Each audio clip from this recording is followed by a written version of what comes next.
কোনো নেতাকে তেল মারি না, আমার চরিত্রে তেল মারা জিনিসটা নাই।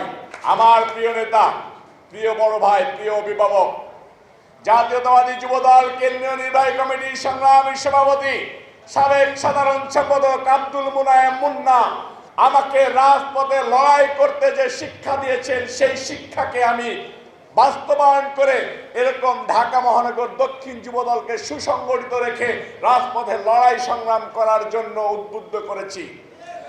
আমি এমন একজন নেতার সান্নিধ্য পেয়েছি, মাহে রমজান মাসে বলতেছি, আমি কোন নেতাকে তেল মারি না, আমার চরিত্রে তেল মারা জিনিসটা নাই।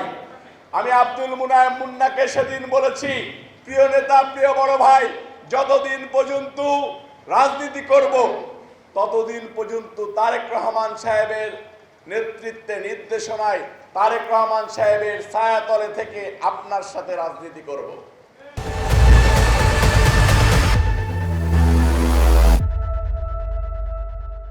হয়তো অনেক মানুষ আব্দুল মুনায়েম মুন্নাকে ছেড়ে যাবে যুবদলের কমিটি ভেঙে গেলে, কিন্তু আপনাদের কাছে আমি সেই দোয়া সহযোগিতা চাই, আল্লাহ পাক রব্বুল আলামিন যেন কখনো আমাকে আব্দুল মুনায়েম মুন্নার থেকে দূরে না রাখে। যার ভিতরে পেয়েছি সৎ সাহসিকতা, দলের প্রতি কমিটমেন্ট, জিয়া পরিবারের প্রতি ভালোবাসা, দেশপ্রেম, যে নেতা জেলখানায় থেকে প্রতিনিয়ত প্রতিদিন একটা করে হয়তো ফোন করতো, না হলে চিঠি লিখে দিত, রবিউল ইসলাম নয়ন জীবনের বিনিময় হলেও দেশের গণতন্ত্র প্রতিষ্ঠা করতে হবে, শহীদ রাষ্ট্রপতি জিয়াউর রহমান সাহেবের পরিবারকে বাঁচাইতে হবে, প্রিয় নেতা, প্রিয় অভিভাবক তারেক রহমান সাহেবকে বাংলাদেশের মাটিতে আনতে হবে। এরকম নেতাকে কি ছেড়ে যাওয়া যায়? যায় না।